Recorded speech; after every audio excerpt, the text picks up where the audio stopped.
Okey, topik bab satu. Bagi ramai pelajar, saya nak beritahu.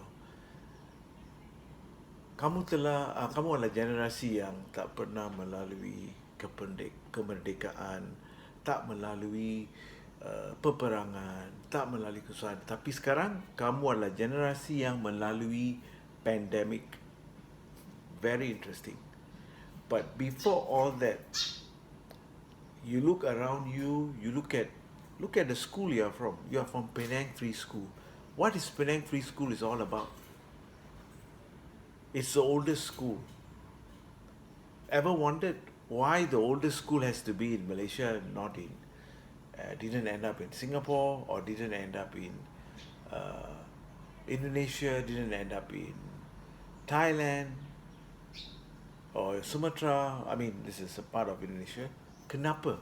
Kenapa kamu rasa, wow, why Tanah Melayu had the oldest English education being provided? Kenapa Tanah Melayu mempunyai sekolah Inggeris yang pertama di rantau Asia Tenggara?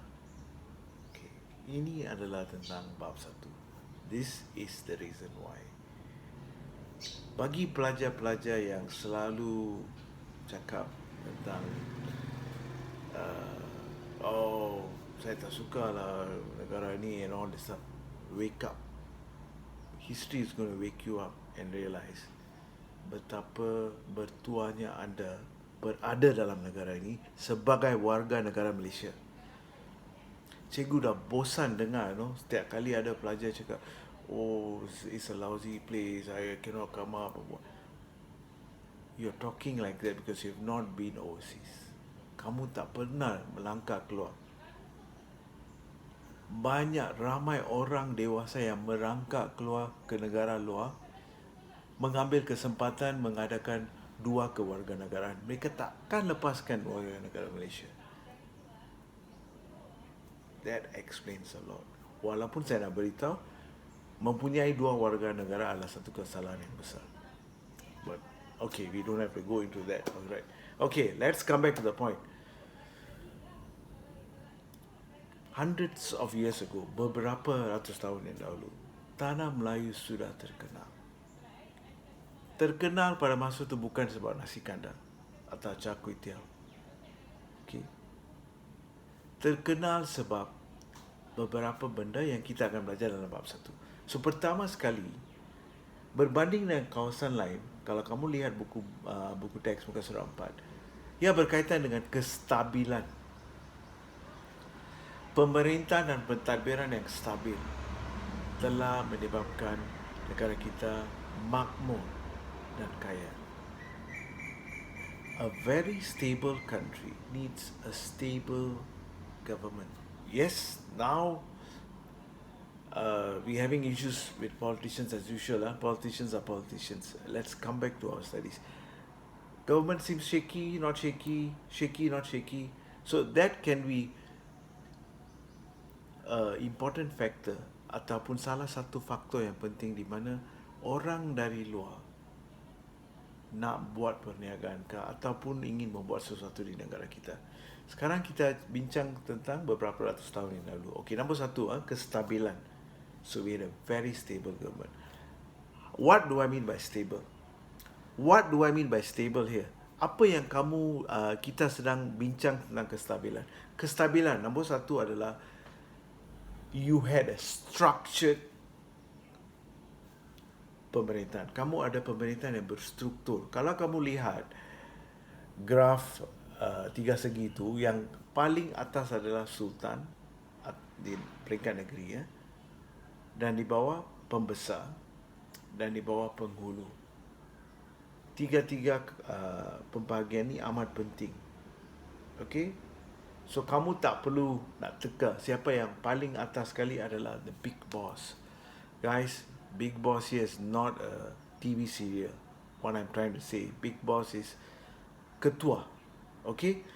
Pentadbiran pada peringkat negeri diketuai oleh, who is the person? What is the pangkat known as?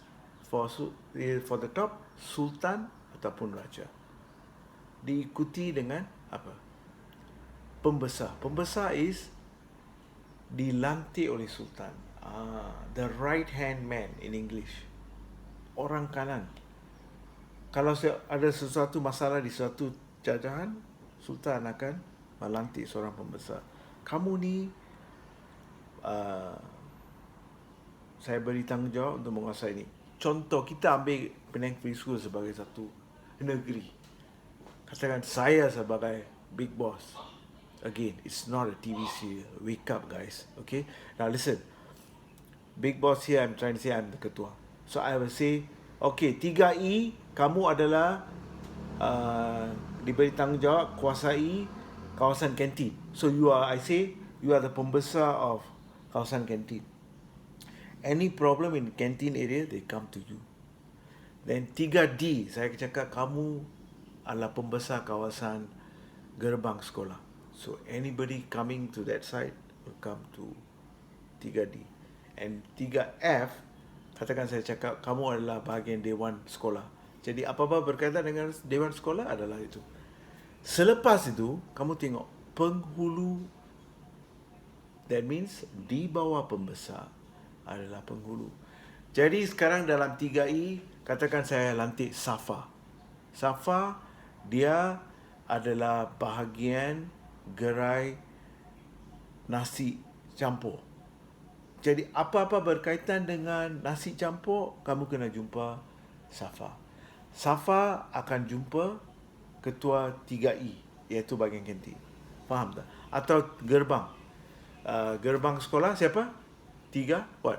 Gerbang sekolah, who's in charge of gerbang? Which class? 3D, right? So 3D, let's see, I don't know anybody in 3D. Nicholas. Nicholas is in 3D, right? Okay. So 3D, Nicholas adalah bahagian pintu A masuk sekolah. Jadi apa-apa berkaitan dengan pintu A, kamu akan masuk. Katakan Dewan Sekolah, 3F. 3F, let's see, who do I know in 3F? 3F. 3F. Joel in charge of bahagian pintu depan. So bahagian pintu depan dia akan masuk. Faham tak? Okay, itu adalah structure.